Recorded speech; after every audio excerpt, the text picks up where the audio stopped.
Bom dia, boa tarde, boa noite. Hoje é 19 de abril, quase 20.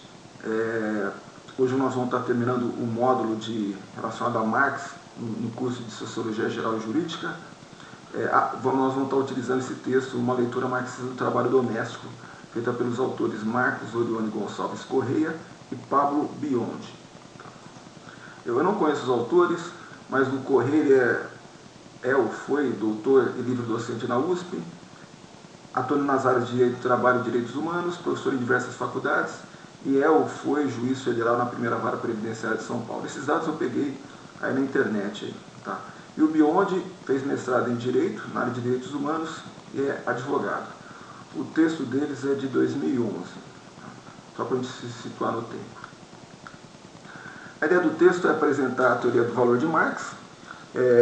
A gente falou muito pouco sobre a teoria do valor do Marx enquanto nas aulas anteriores, então vou usar esse texto para explicar essa teoria para vocês. Tá? O texto ele traz uma abordagem prática de uma visão marxista aplicada ao direito, no caso o direito trabalhista, e vai tomar como base, como referência nessa discussão, o trabalho de empregada doméstica.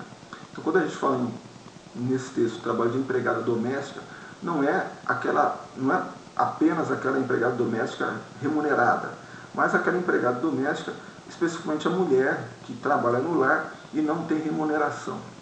Pode ser a esposa, pode ser a mãe, pode ser a irmã, enfim. E a tese deles, vai ser em cima dessa questão do trabalho para a mulher, eles vão partir da ideia que a desvalorização desse trabalho doméstico tem a finalidade de gerar mais valor para o capitalista.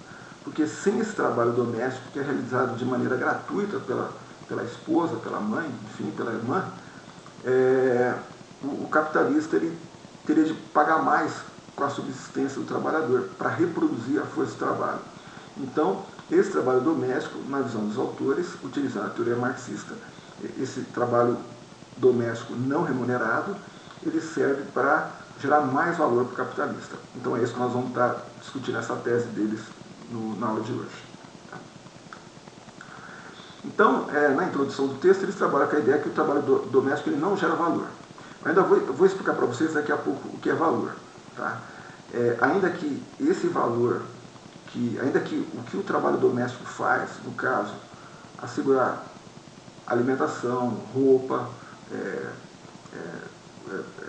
porque a roupa é uma ferramenta de trabalho, a gente não consegue trabalhar sem a roupa. Então, roupa lavada, alimentação, faz parte das necessidades básicas do trabalhador.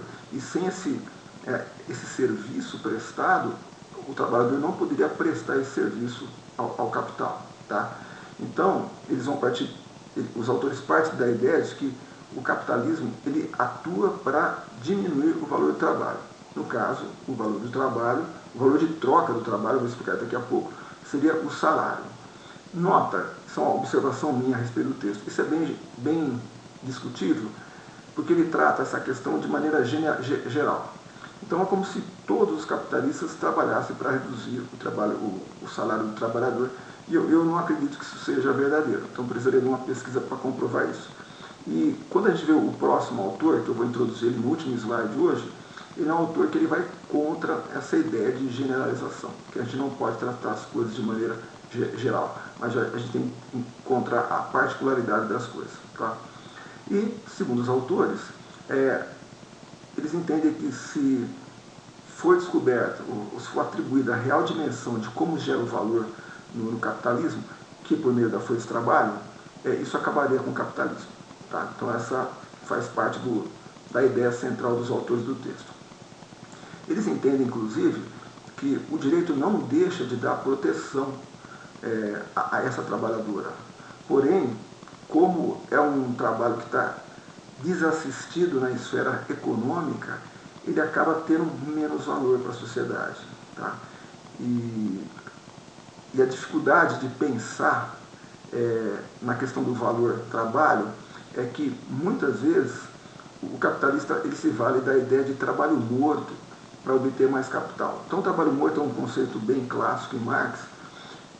Basicamente é o seguinte, imagina que eu sou um empresário, eu tenho uma fábrica, eu comprei uma máquina para fazer essa fábrica funcionar.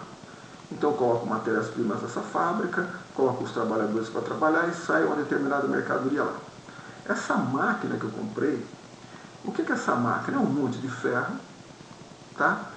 Agregada com a força de trabalho humano. Então é um monte de ferro, um trabalho humano que transformou aquele monte de ferro numa máquina. Então naquela máquina parada, fazendo coisas para mim, ela tem embutida nela um monte de trabalho humano morto, que é trabalho humano passado, que já foi realizado por trabalhadores que eu nem sequer conheço. Então, é difícil para os autores a gente compreender a ideia de exploração, porque a gente não percebe a presença do trabalho morto nas mercadorias. Então, se eu estou dando uma aula aqui para vocês hoje, é porque esse computador, essa câmera, enfim, ela tem trabalho morto incorporado nela, um trabalho objetivado nela, feito por trabalhadores que eu sequer conheci, sabe-se lá quanto tempo atrás, tá bom? Então tudo isso complica um pouco a gente compreender as dimensões do capital, segundo a teoria marxista, conforme trazem os autores. Tá? Falando especificamente do trabalho doméstico. Então o trabalho doméstico é um trabalho feminino, tá? Existem famílias em que o homem ele passa a assumir o trabalho doméstico. Eu conheço alguns casos, mas 1 em 1 milhão.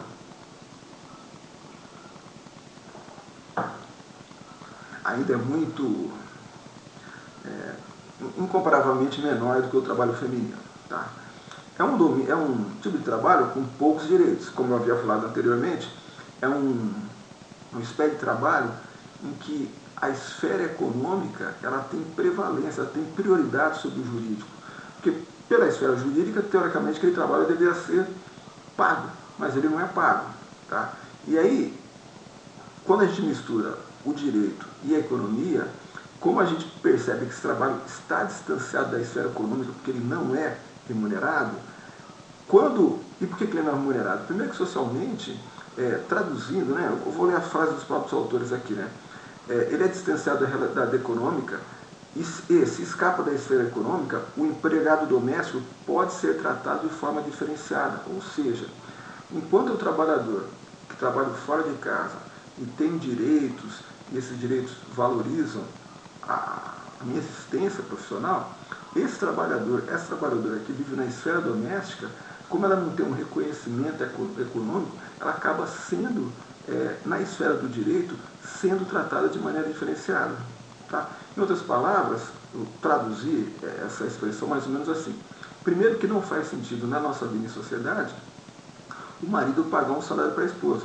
E, portanto, como não há esse pagamento, como não há essa relação econômica no trabalho doméstico, ele acaba sendo visto como um trabalho com menos direito do que os demais formas de trabalho. Então o que acontece? Como consequência dessa pouca importância do trabalho feminino no mundo econômico, quando a mulher sai da casa e vai para o mercado de trabalho, ela já tem o seu trabalho diminuído, porque afinal de contas, ela é uma trabalhadora que fazia um trabalho menos valorizado, e portanto ela pode ser menos valorizada na esfera do trabalho, vamos dizer assim, na esfera produtiva. E quando a mulher entra ganhando menos na esfera produtiva, ela acaba puxando também o salário do homem para baixo. Ela traz os salários para baixo e aí acaba também diminuindo o salário masculino. Então, em outras palavras, o fato do trabalho doméstico não ser valorizado na esfera econômica dentro de casa faz com que a mulher, quando sai de casa e vá para a esfera produtiva, ela também seja desvalorizada lá. E pelo fato dela ser desvalorizada lá, ela acaba também desvalorizando o trabalho masculino. E aí, tanto o homem quanto a mulher eles têm que trabalhar mais para garantir os meios de sustento para eles, para a família. Tá? Bom, gente, qual seria a solução? Certamente não seria devolver a mulher para casa, porque, em tese, devolver a mulher para casa, aquele fator que diminuiria o salário na esfera produtiva iria embora e o salário dos homens voltaria a aumentar. Não, a solução não é essa. A solução é assegurar à mulher na esfera produtiva uma igualdade de salário com o homem. Tá? Entretanto, os autores apontam que essa igualdade dificilmente ou nunca vai ocorrer no capitalismo. E aí eu faço um questionamento para os autores. Será que essa desigualdade de gênero ela é exclusiva do capitalismo? será que essa desigualdade de gênero já existia antes do capitalismo existir? Comparado com outras culturas em que o capitalismo é importante, ou anteriores à modernidade, o papel da mulher é igual ao homem? A culpa é do capitalismo? Então esse texto também eu coloco esse questionamento aqui, para que a gente possa pensar já encaminhar o próximo autor. Muitas culpas que a gente talvez coloca no capitalismo, talvez não seja do capitalismo, seja uma esfera além do capitalismo, que de alguma maneira apenas se reproduz dentro do capitalismo. Fica só um questionamento e uma pulguinha atrás da orelha para vocês, mas nós vamos trabalhar isso em outras aulas. Tá? E além disso, os autores apontam que essa desigualdade em relação ao trabalho doméstico e o trabalho na esfera produtiva, ela acaba se refletindo no direito, porque muitos atos julgados trabalhistas relacionados às empregadas domésticas as deixam com menos direito que o dos demais trabalhadores. Então, olha a teia que os autores traçaram, né? Eles entendem que o trabalho doméstico, por ele estar fora da esfera econômica, ele acaba sendo menos desvalorizado no direito, quando quem executa esse trabalho, quando vai para a esfera produtiva, permanece sendo subvalorizado e ainda desvaloriza o trabalho das outras pessoas, porque ela diminui o salário geral. Eu apenas questionei se essa desigualdade é exclusiva do capitalismo ou não. Tá? Bom, vamos trabalhar a teoria marxiana do valor do trabalho. Tá? Então, a questão do valor é uma coisa pensada por autores antes de Marx. Ricardo trabalhou bem isso, Adam Smith trabalhou um pouquinho menos, tá? Mas uma coisa que incomodava os economistas da época é entender o que determinava o valor das mercadorias. Tá? Então, dentro da teoria do valor já existente na época, havia a noção de valor de uso e valor de troca. Então, o que é o valor de uso? Então, se eu comprar uma garrafinha se eu comprar uma lapiseira tem um valor de uso. Qual é a finalidade da lapiseira? A finalidade da lapiseira é eu escrever, eu fazer alguns recados, copiar alguma coisa em algum caderno, etc. E tal. Então, é para isso que serve uma lapiseira. E qual é o valor de troca da lapiseira? Tá? Nesse momento é um pouco difícil explicar isso, mas acredite que valor de troca não é a mesma coisa que preço. Vamos entender que o valor de troca está embutido dentro do preço da mercadoria, mas ele não é o preço. Quando a gente pensar em valor de troca, a gente tem que pensar que existe alguma coisa dentro dessa lapiseira, a gente não sabe o que é, que permita que ela seja trocada, por exemplo, por um CD. Tá? Então, quantas lapiseiras vale um CD? Ou quantos CDs vale uma lapiseira? Então, essa é a ideia básica. Tá? O que será, o que permite que eu troque essa lapiseira por alguma outra coisa? Então, esse é o questionamento que o pessoal está tentando descobrir. Então, chegou-se alguma época que o pessoal pensava que havia uma mercadoria que seria um elemento de tradução entre os valores, por exemplo, o ouro, mas o Marx não aceitava isso. Então, o Marx ele concluiu, e vou explicar isso para vocês daqui a pouco, que o que nivela, a única coisa que tem igual entre essa lapiseira e esse CD aqui, ó, é que ambas mercadorias elas possuem trabalho humano inserido nelas. Então, o que nivela as mercadorias para que eu possa comparar o valor delas é a quantidade de trabalho humano existente, um trabalho humano abstrato, um trabalho humano qualquer, um trabalho humano, força humana despendida para fazer isso. Uma quantidade de trabalho no CD e uma quantidade de trabalho na lapiseira. Então, lembrando que eu tinha falado para vocês, trabalho para Marx é suor, músculos e cérebro. Tá? Então, isso é atividade humana. Então, toda atividade humana ela consome suor, músculos e cérebro. Então, o trabalho é toda atividade humana que representa a ação do homem diante da natureza para obter os recursos que ele precisa para a sua existência. Eu também fiz uma crítica quando apresentei esse conceito, sugerindo que nem todo dispêndio de suor, músculos e cérebro é trabalho. Algumas coisas eu despendo músculo, suor e cérebro não é trabalho. Então, um exemplo interessante aí é o jogo. Então, quem vai jogar qualquer jogo, a gente dá o melhor da gente. E não é um trabalho humano, apesar de ser atividade humana. Tá? Bom, vamos chegar à tal da mais-valia, né? Então, se você imaginar antes da Revolução Industrial, havia os artesãos, eles produziam as mercadorias dele, e vamos supor que eu fosse um marceneiro. Então eu produziria minhas cadeiras, minhas mesas, enfim, e eu precisava trocar essas mercadorias que eu produzia por outras mercadorias para minha sobrevivência. Precisava trocar por roupa, por sapato, por alimento, por lenha, enfim, por material para construir minha casa, enfim. Então, o dinheiro nessa época, ele aparecia no meio dessa transação. Então, esse processo em que eu tinha uma mercadoria, eu, o marceneiro, eu trocava por dinheiro, e nesse ponto o dinheiro aparecia como uma das finalidades do dinheiro. O dinheiro ele é meio de troca, ele está bem no meio da troca, ele tá entre uma mercadoria e a outra mercadoria, então o dinheiro como meio de troca. Então, na circulação simples, eu, artesão, pegava a minha mercadoria, trocava por dinheiro com alguém que comprava a minha mercadoria, ia lá e trocava aquele dinheiro por outra mercadoria. Trocava por roupa, por calçado, por telha, enfim, por pratos, qualquer coisa. Tá? Então, essa é o sistema de circulação financeira de mercadorias monetária que havia antes do capitalismo. No capitalismo, o Marx ele fala que é diferente. O Marx ele fala que começa com dinheiro do capitalista. O capitalista ele pega uma quantidade de dinheiro, troca por uma série de mercadorias, e essas mercadorias são revendidas depois e por um D'. Aqui é D de dinheiro, M de mercadoria, D'. Esse D', esse risquinho aqui em cima, é um dinheiro que é maior que o D. Então, D' é maior que D. Então, na circulação simples, né, lembra, prevalece a ideia de valor de uso. Né? Eu tinha uma mercadoria, que tinha uma finalidade, a mesa, a cadeira, eu trocava por dinheiro, e com esse dinheiro eu ia pegar uma outra mercadoria que tivesse outra finalidade, vestimento, alimentação, enfim. No capitalismo, não. O dinheiro ele deixa de ser meio de troca, ele estava no meio da troca aqui, ele passa a ser outra coisa. O dinheiro ele passa a andar, ele sai do dinheiro, compra mercadoria, se transforma em outra mercadoria e é vendido por um dinheiro maior. O dinheiro no capitalismo ele anda, então ele se torna capital, porque o capital é como se fosse dinheiro em movimento. Ele sai do dinheiro, o dinheiro D, e passa por D'. É o dinheiro final, que é maior que o dinheiro inicial.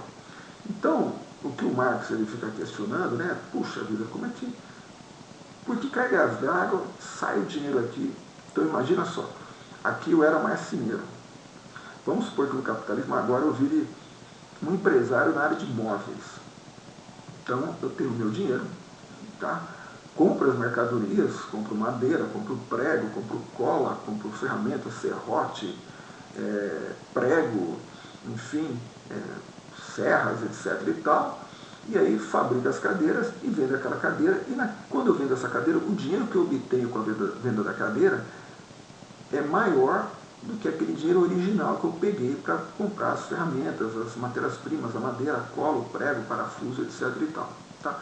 Então Marx perguntou, puxa, onde é que o dinheiro aumenta?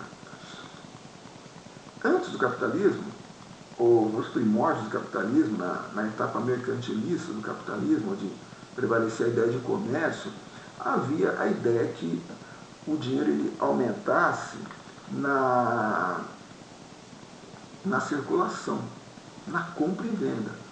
Por quê? Porque imagina só, eu era um comerciante, então eu saía da minha cidade, ia em outra cidade, comprava a cadeira, trazia para a minha cidade, acrescentava os custos da minha viagem e mais uma quantidade de dinheiro ali. Opa, então o ganho, o dinheiro aumentava, né, na circulação.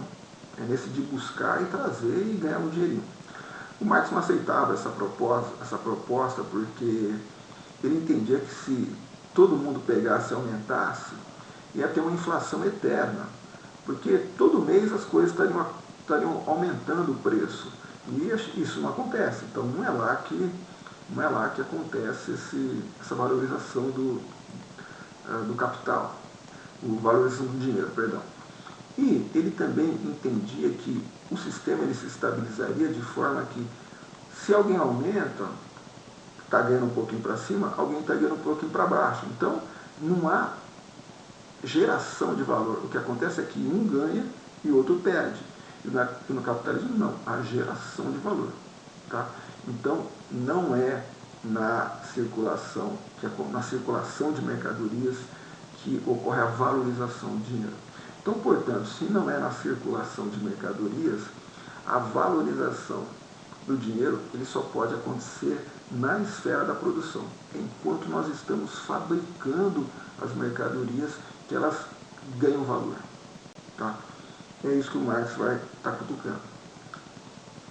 E aí ele chega na ideia de mais-valia. Já vou explicar daqui a pouco o que é a mais-valia. Alguns autores, eu acho que mais modernos que eu, chamam de mais-valor, mas como eu sou velho, eu aprendi como mais-valia, vou continuar falando de mais-valia. Então, voltando àquela sequência, né? Eu, dono de uma empresa de imóveis, eu tenho meu dinheiro, eu compro as mercadorias, prego, madeira, serrote, parafuso, etc. e tal, transformo aquilo em cadeira e vendo aquilo com um dinheiro maior. Então, essa sequência não é assim, ela é um pouquinho mais complicada. Na verdade, eu pego o meu dinheiro, compro as mercadorias, transformo essas mercadorias em novas mercadorias, a M', mercadoria linha, e a venda dessas mercadorias que me leva ao D', o dinheiro final, que é maior que o dinheiro inicial. E aí o Marx entendeu que essa mercadoria linha, ela nada mais é que a mercadoria original, o M, mais a força de trabalho. Ou seja, quem faz o dinheiro transformar em dinheiro linha, que é um dinheiro maior, é a transformação da mercadoria em mercadoria linha. A transformação de tábuas, pregos, madeira e etc. e tal, em cadeiras e mesas. E quem faz essa transformação de transformar a matéria-prima original em mesas e cadeiras é a força de trabalho humano. Ou seja, cadeiras, mesas, elas nada mais são que madeira, prego, parafuso, cola, ferramentas, mais a força de trabalho humano. Então Marx ele concluiu que quem produz a valorização do dinheiro é a força de trabalho humano. Tá? É o trabalho humano despendido para fazer aquela mercadoria. Tá? Então é importante ter em mente que a força de trabalho não é o trabalho em si. Não confundir isso. Então, por exemplo, qual é a minha força de trabalho, Giovanni? A minha força de trabalho é as minhas capacidades físicas e intelectuais para entregar alguma coisa, no caso, uma aula para vocês. Quando eu era engenheiro, as minhas faculdades físicas e mentais permitiam eu subir no telhado da empresa, fazer uma instalação elétrica, cuidar da manutenção de uma máquina, usando minha cabeça, minha força, minha cabeça, minha força, minha inteligência, enfim. Então, força de trabalho é tudo que eu uso para produzir valor de uso de qualquer tipo. Produzir alguma mercadoria que vai atender a alguma finalidade específica. Tá? Então, essa força de trabalho inerente à minha pessoa, inerente a qualquer pessoa, ela precisa ser criada, né? Eu tenho que produzir essa força, então eu nasci para fazer isso. Tá? E depois que eu nasci, eu fui produzido, recebi muita instrução, eu fui em escola, fiz estágio, etc. e tal. E depois que eu começo a trabalhar, para que o sistema não pare, essa força de trabalho minha, ela tem que ser reproduzida, tem que ser mantida e reproduzida. Então eu tenho de me alimentar adequadamente, eu tenho que dormir adequadamente, mas eu também tenho que produzir filhos para serem futuros trabalhadores. Tá? Então, o capitalismo ele funciona, ele gera valor, porque a força de trabalho ela é o elemento que transforma as matérias-primas e que atribui valor, o valor a mais-valia às mercadorias. Tá? Então, dentro da história do capitalismo, eu pego um dinheiro, eu, dono de fábrica de imóveis, compro as mercadorias, compro a força de trabalho, trabalhando com essas mercadorias, fabrica as mercadorias linha, as mesas, cadeiras, e essas mercadorias linhas são vendidas por um D', um dinheiro linha que é maior que o dinheiro inicial. é aí que eu valorizo meu capital. Tá? Essa força de trabalho ela é fundamental na existência do capitalismo. Tá? E ela precisa ser criada, ou seja, precisa ser produzida. Para produzir um trabalhador, ele tem que nascer, tem que estudar, tem que comer, tem que vestir, tem que ir para a escola, etc. E tal. Ele tem que se reproduzir, tem que fazer outros trabalhadores e eles têm que ser mantidos. Tá? Então essa é a ideia da força de trabalho. Tá? Eu estou dando um exemplo melhor para vocês entenderem um pouco melhor a mais-valia. Esse quadrinho eu fiz e eu nunca vi nada melhor para ensinar mais-valia do que ele. Imagina o seguinte, do ponto A até o ponto C, eu chamei de jornada de trabalho. Então é como se no ponto A aqui fosse lá 8 horas da manhã e no ponto C fosse, sei lá, às 17 horas. Faz de conta que essa jornada de trabalho é das 8 às 17. Tá? Então, o trabalhador começa a trabalhar aqui e ele faz de conta que quando chega assim às 3 horas da tarde, ele fabricou uma quantidade de mercadorias que, se fossem vendidas no mercado de trabalho, daria um valor, seria suficiente para manter, para que ele pudesse viver. Tá? Então, esse tempo que ele trabalha, das 8 até as 2 da tarde, ponto B, que na linguagem de Marx eles chamam de tempo de trabalho socialmente necessário, que é o tempo de trabalho que eu, naquela empresa, naquela fábrica, que eu vou produzir as mercadorias, cujo valor vai ser suficiente para a minha existência. Tá? Depois das 2 horas da tarde até as 5 horas da tarde, eu executo um mais trabalho. Nesse período das 2 às 5, do ponto B até o ponto C, eu fabrico um mais trabalho, uma quantidade a mais de mercadorias, que é a partir dessas mercadorias que o empresário vai obter o lucro. Então, a mais-valia é o valor que se obtém a partir das mercadorias que são produzidas nesse tempo, além do tempo de trabalho socialmente necessário, que é o tempo que se produz as mercadorias necessárias, ou um valor necessário para sustentar o trabalhador. Então, a mais-valia ela se origina nesse tempo aqui que o trabalhador trabalha dentro da jornada de trabalho dele, mas um tempo cujo valor das mercadorias que ele produziu não fica com ele, fica com o dono da empresa, fica com o capitalista, fica com o empresário. Tá? Então, a mais-valia é relativa à quantidade de mercadorias produzidas a mais, que tem um valor específico, e é a partir disso que se sustenta o capitalismo na teoria marxista. E como é que eu faço, eu empresário, para aumentar a minha mais-valia? Olha, eu tenho que aumentar o tempo a mais que o trabalhador trabalha, o mais trabalho. Olha, um jeito simples em vez de a jornada de trabalho acabar nesse ponto aqui, eu espichar esse ponto até aqui. Tá? Deixa eu ver se está aparecendo aqui para vocês. Tá. Então, eu espichar esse trabalho até o ponto C. Vocês entenderam a jogada? Então, o que acontece?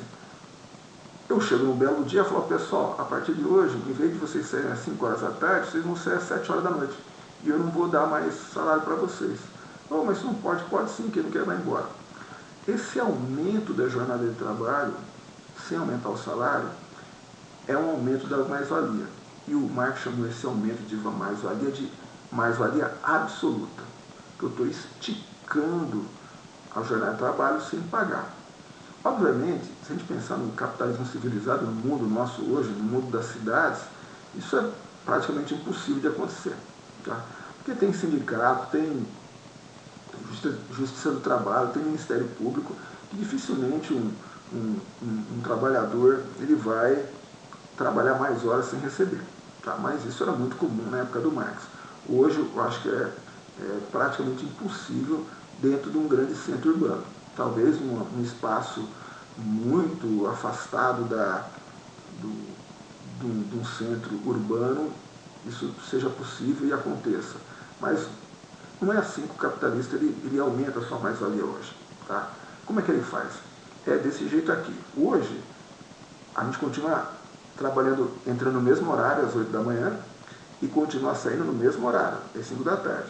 Mas como é que eu faço para aumentar o tempo de trabalho dedicado ao ganho do capitalismo?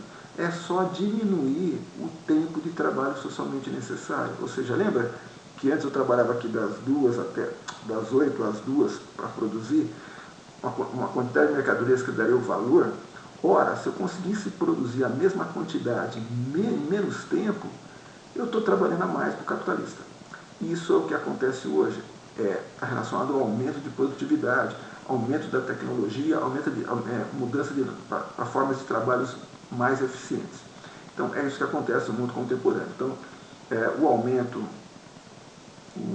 da tecnologia, ele trabalha para que a gente consiga produzir mais em menos tempo, de forma que sobre mais tempo de lucro. Se a gente pensar no mundo real, quando as empresas elas competem muito entre si, na prática, a competição vai fazendo com que o próprio lucro do capitalista diminua. Então, no mundo verdadeiro, não é tão simples aplicar esse modelo. Eu já vou fazer uma crítica sobre mais-valia daqui a pouco. Tá? Vamos lá. Mas os autores eles trazem uma outra coisa, além disso que eu trouxe para vocês. O que eu trouxe para vocês é o seguinte: dado uma jornada de trabalho, eu trabalho até um certo tempo para produzir mercadorias que me sustentariam, e daquele tempo em diante, aquelas mercadorias vão compor a mais-valia do patrão.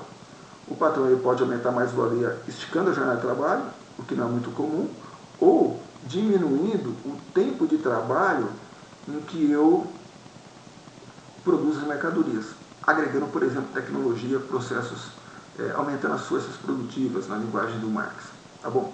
Mas os autores eles trouxeram outra ideia aqui. Eles trouxeram o seguinte: você consegue diminuir o tempo de trabalho socialmente necessário se você abaixar o preço das mercadorias que o trabalhador consome. Que se você abaixar o preço das mercadorias que o trabalhador consome, você pode dar um salário menor para ele. Tá? E é aí que entra a ideia do trabalho doméstico. Por quê? Aquele trabalho que o trabalhador teria que fazer fora de casa, fazer sua comida, preparar sua comida, etc. e tal, sua roupa, alguém faz de graça. Então, o trabalho doméstico, na visão dos autores, ele serve para valorizar o capital, porque é um salário que não é pago para a esposa do trabalhador lá dentro da casa, que acaba sendo um trabalho feito de graça, e não precisa pagar aquilo e acaba diminuindo o tempo de trabalho socialmente necessário, aumentando a mais-valia do capitalista. Tá? Então é isso que eu trouxe aqui, né? Os autores recuperam a ideia de Marx que uma forma de se aumentar a mais-valia relativa, em vez de aumentar a tecnologia, é fazer com que as mercadorias do lado de fora estejam mais baratas, e estando mais barata, o trabalhador precisaria ganhar menos. Para ganhar menos, ele precisa trabalhar menos horas para se sustentar, sobrando mais horas para o ganho do capitalista. Tá? É uma ideia bem interessante que os autores recuperam do Marx. Tá? Vamos lá. Continuando a ideia do trabalho doméstico e valor. Então, quais são as características do trabalho doméstico? Tá? Estão relacionados à reprodução do trabalhador, manutenção e reprodução. Por quê? Para eu continuar sendo trabalhador, eu tenho que me alimentar, eu tenho que me vestir, tenho que ter sapato, etc. e tal. Então está relacionado à alimentação, vestuário, higiene, etc. Essa reprodução, ela acontece fora da fábrica, fora da esfera do mercado de trabalho, e, portanto, à margem da lei do valor. Tá? Interessante, quando você pega uma empregada doméstica que ela trabalha para alguém, ela tem um salário. Então, quando a gente trabalha para uma empresa ou para uma família, gera valor. Mas quando você trabalha para a própria família, não produz valor de troca. Porém, como é um trabalho que é gratuito e ajuda na reprodução do trabalhador, acaba beneficiando o empresário. Essa é a tese dos autores. Tá? Bom, continuando a explicação do trabalho doméstico, relacionando o trabalho doméstico e mais-valia. Então, o trabalho doméstico, ele, na categoria de elemento de reprodução da força de trabalho, ele repõe coisas que a gente perde no ambiente de trabalho. Os nervos, né?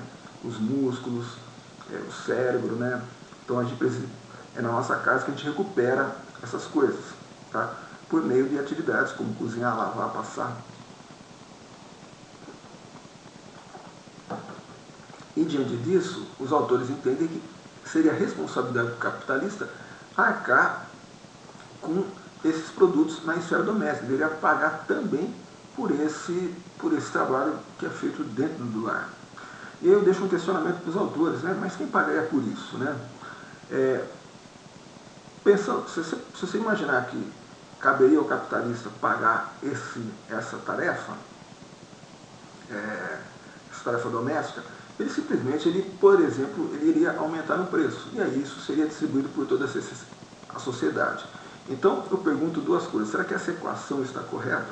Ou seja, ele deveria pagar lá, e se ele pagar ficaria tudo certo, ou nós iríamos arcar, nós, a sociedade como um todo? E a segunda questão é como resolver essa equação. Então deixo essa questão para vocês pensarem um pouco aí também.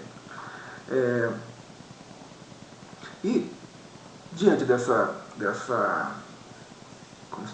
realidade, como o trabalhador ele não pode trabalhar 24 horas por dia, os autores entendem que o tempo de descanso do trabalhador é algo que o capitalista faz para não perder a produtividade, porque ele não conseguiria obter produção daquele trabalhador se ele tivesse cansado no dia seguinte.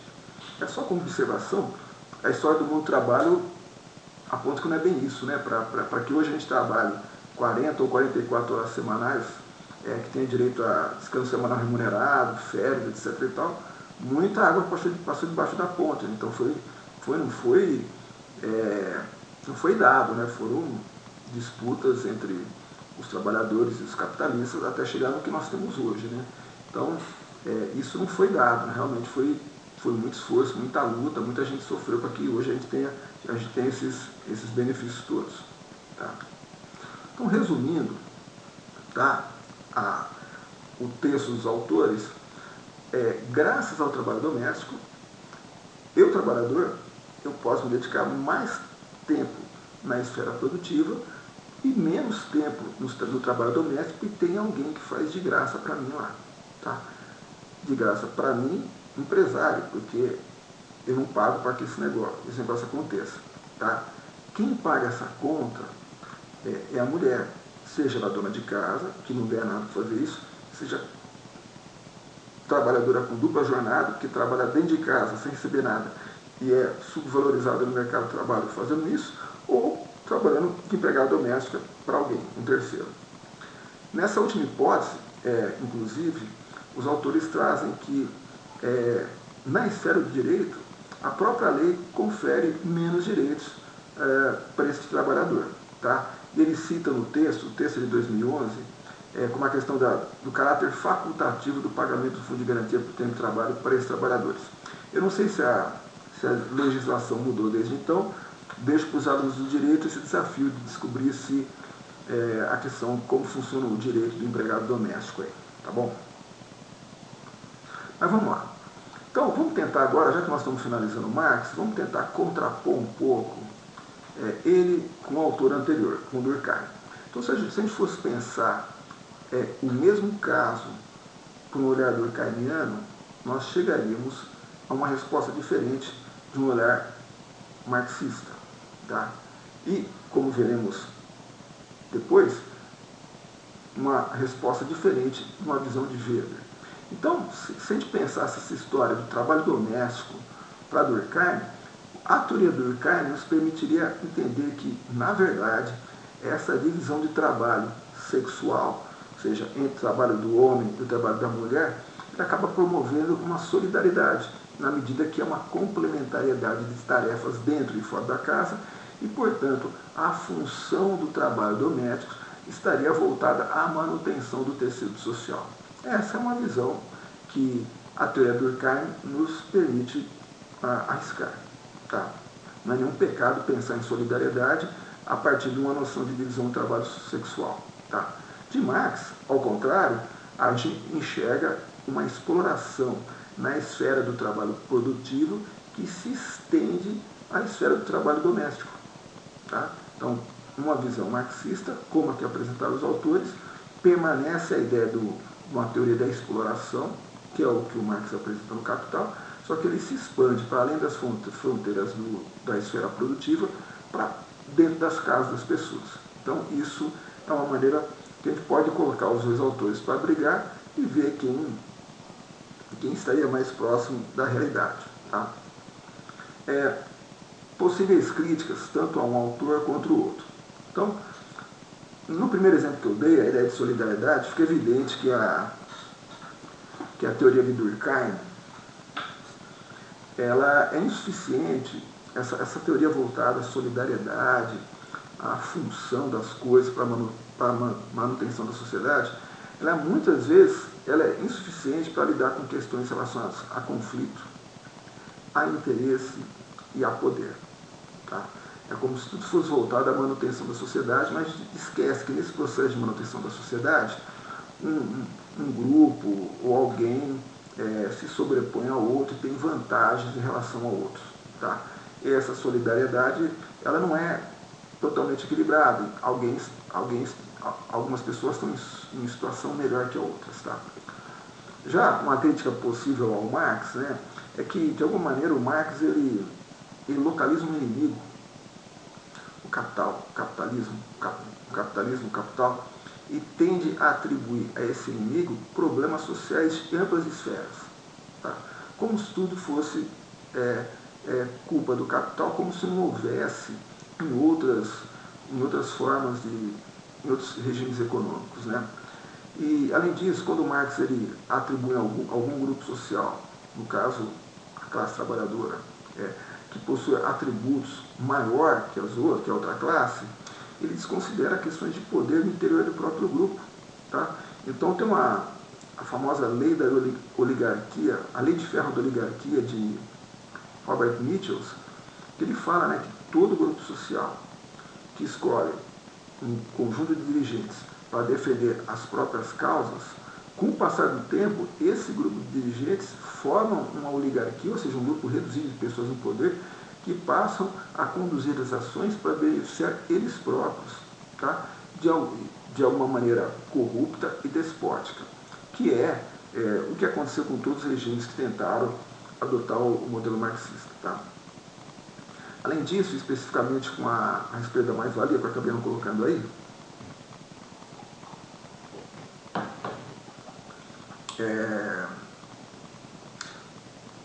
eu nunca vi ninguém calcular mais-valia. Ninguém calcula mais-valia, porque ela não faz muito sentido no mundo moderno. Ela faria sentido você calcular mais-valia se todos nós fizéssemos a mesma coisa.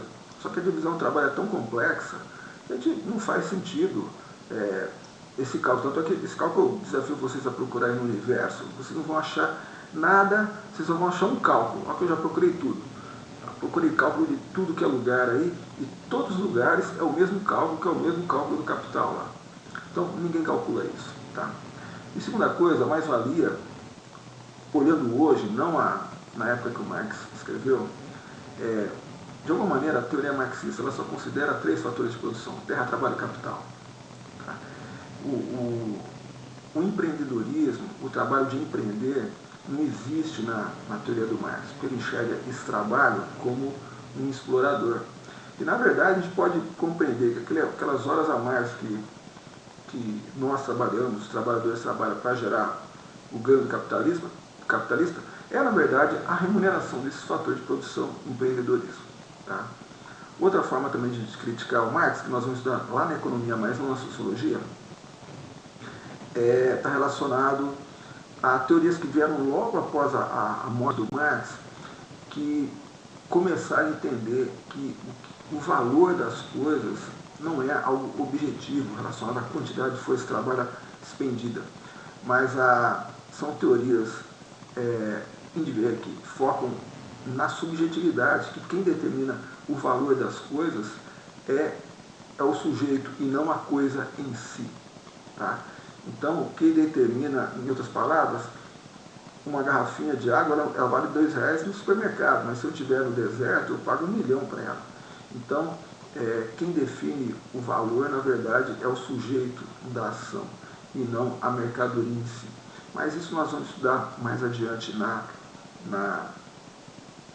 economia, tá bom? Então, encerro o Marx aqui, deixando, né, por último eu esqueci de falar, né, grosso modo, né, bem grosso modo mesmo, a gente pode enxergar até um pensamento utópico nesses autores, né, utópico na ideia de solidariedade, utópico na ideia de unidade, né, solidariedade durkheimiana, unidade marxiana, né, e até distópico, né, que eu falo brincando com meus alunos que se alguém me deixa com medo é alguém que quer resolver os problemas do mundo, né, porque em geral quem quer resolver os problemas do mundo normalmente quer resolver só os seus problemas, né, e atribui aos seus problemas causas, transforma seus problemas em causas universais. Tá? Então, esses autores, de alguma maneira, a crítica que a gente faz para terminar essa etapa do curso, para abrir espaço para a nova etapa, é que há uma tendência muito forte à generalização. Então, existe uma saída para a economia, existe a ideia de solidariedade, existe a consciência coletiva, e eles trabalham com fórmulas gerais, né, com fato social, com falsa consciência, com um destino único para a sociedade, e essa generalização no mundo verdadeiro muitas vezes ela se mostra insuficiente para responder ao que de fato acontece na sociedade. Tá? Então, nós vamos estar saindo de autores com tendência fortemente estruturalistas, ou seja, autores que tendem, por meio da sua teoria, a mostrar que o ser humano ele é conduzido por forças que muitas vezes ele não entende e não enxerga, e vamos começar a trabalhar com um autor que põe a sua compreensão do que é a sociedade a partir da ação dos agentes. Então a gente sai de autores que nos organizam a nossa existência como se nós fôssemos marionetes, em que uma estrutura organizaria nossas ações e nossa consciência, para um autor que, ao contrário, vai entender que nós somos agentes e que nós conduzimos nossas próprias ações. Esse autor é o Weber e fica para o nosso próximo encontro. Tá bom? Tenham todos aí uma boa semana, um bom final de semana, não sei quantos vocês vão assistir esse filme aí, e a gente se vê em algumas semanas, eu sim espero. Fiquem em paz, em saúde, grande abraço, tchau, tchau.